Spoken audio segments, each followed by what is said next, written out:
अगला प्रश्न है राहुल कुमार जी का, ये दिल्ली से हैं। ये लिख रहे हैं, गुरुजी क्या मन में चलने वाले मंत्र का लाभ ध्यान पर बैठने के बराबर होता है? मन में अजपा मंत्र निरंतर चलता रहता है, कभी रुकता नहीं है। ध्यान पर बैठते समय रुकता है।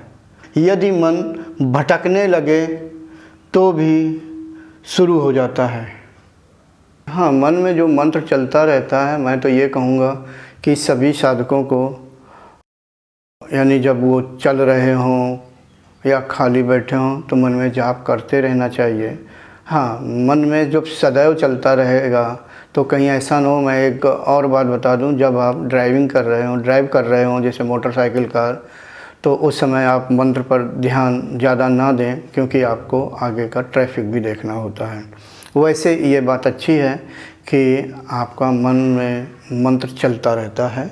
हाँ, ध्यान पर बैठने के बराबर होता है। हम ये नहीं समझ पाए, आप मंत्र की तुलना जो आपके मन में चल रहा है वो ध्यान पर बैठने के बराबर होता है। यानी जो ध्यान करते हैं, देखो ध्यान के समय क्या होता है कि मन शांत होता है और उसमें किसी तरह का विचलन नहीं होना चाहिए, चंचलता नहीं होना चाहिए या विक्षेप नहीं होना चाहिए। मन को एकाग्र होकर के यानी धीरे धीरे गहराई में जाना चाहिए। और आपने कहा मेरे मन में अजपा मंत्र निरंतर चलता है, कभी रुकता नहीं है।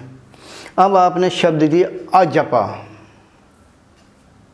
मंत्र निरंतर चलता है।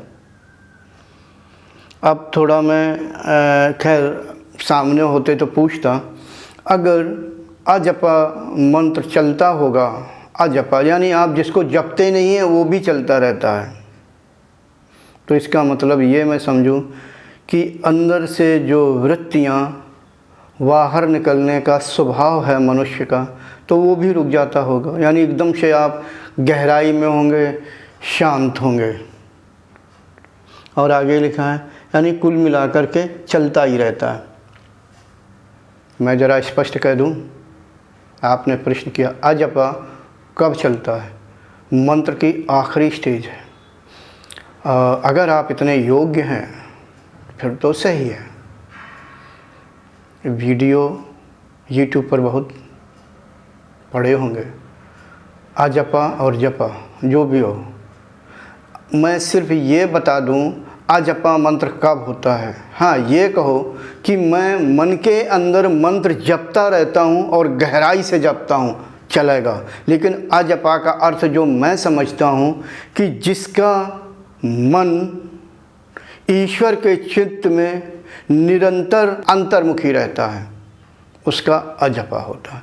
यानी उसे जपने की ज़रूरत नहीं है, जानबूझ करके जपने की ज़रूरत नहीं है। मन अपने आप उस कार्य को कर रहा होता है, जिसको हम नहीं कर रहे होते, मन स्वयं कर रहा होता है। ठीक, अजपा। और ये अवस्था कब आती है? ये इसका मार्गदर्शन आप किसी से ले लें, ठीक है। अजपा कब कहते हैं? किसी योग्य मार्गदर्शक से। लेकिन जहाँ तक मैं जानता हूँ, मैंने क्या कहा, जब अभ्यासी का चित्त या मन एक ही बात ईश्वर के चित्त में अंतर्मुखी होगा, तब ये अवस्था आती है। ठीक, मैं इससे ज़्यादा नहीं बोलूँगा, नहीं तो बहुत बोलता चला जाऊँगा। और ये अवस्था कब आती है, मेरी पुस्तकों में पढ़ लेना, कभी मेरे जो शिविरों में मैं बोलता हूँ उन वीडियो में कहीं ना कहीं मिल जाएगा। अगर ये आपकी अवस्था है तो अच्छी बात है, और नहीं तो फिर अजपा न कहो, ये कहो कि मन के अंदर मैं मंत्र को जाप करता रहता हूँ, ये चलेगा। अजपा का मतलब हो गया आपकी आखिरी स्टेज, आपको जपना नहीं पड़ता है, आप उसमें हो। जैसे कह देते हैं कि नहीं, ईश्वर के चित्त में अंतर्मुखी हैं, अर्थात मनुष्य यानी अभ्यासी बैठा जरूर है, लेकिन वो यहाँ नहीं, इस शरीर में नहीं है, वो महाकारण शरीर में है। जब तक महाकारण शरीर में नहीं जाएगा, अजपा कैसे होगा? ठीक है, यानी बिना जपे ही और जपे के बराबर सारे कार्य हो रहे हैं। ये काम सिर्फ तभी होता है जब निरुद्धावस्था आती है। निरुद्धावस्था कब आती है? चित्त पर जो बाहरी परिणाम हो रहा है, यानी वृत्तियों का जो परिणाम हो रहा है,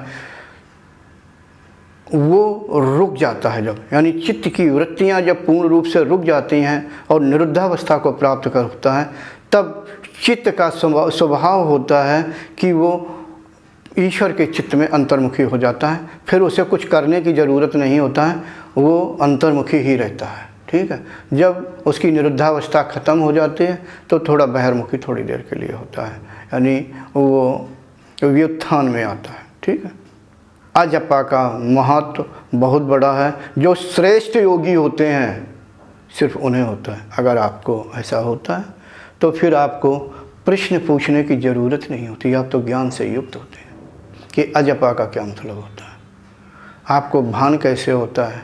ठीक है, चलो कोई बात नहीं। अब मैं ये नहीं जान पाया कि राहुल सिंह, एक तो राहुल सिंह आते जो इंजीनियर हैं, क्या वो हैं, तो फिर आपको नहीं होता है। मतलब एक हमारे पास लड़का आता है, यहीं दिल्ली का है, वो इंजीनियर है और रायवाला में आया, शायद इधर पुणे में भी गया। अगर आप वहीं हैं तो फिर आपको नहीं होता। जो कह दिया कह दिया। आपकी अभी ये अवस्था नहीं, मुझे याद है आप कंठ चक्र पर चल रहे हैं, यानी आपका ध्यान या जो आपका अभ्यास है कंठ चक्र पर चल रहा है, और कंठ चक्र पर चलने वाले को ये क्रिया नहीं होती है। ठीक है, देखो मैं कितना स्पष्ट बोलता हूँ, सिर्फ समझाने के लिए मैं हाँ में हाँ नहीं मिलाता हूँ। जो मुझे समझ में आते हैं, जो मेरी बुद्धि निर्णय करती है, सिर्फ वही बता रहा हूँ। ठीक है, Thanks for watching. Remember to like, comment and subscribe.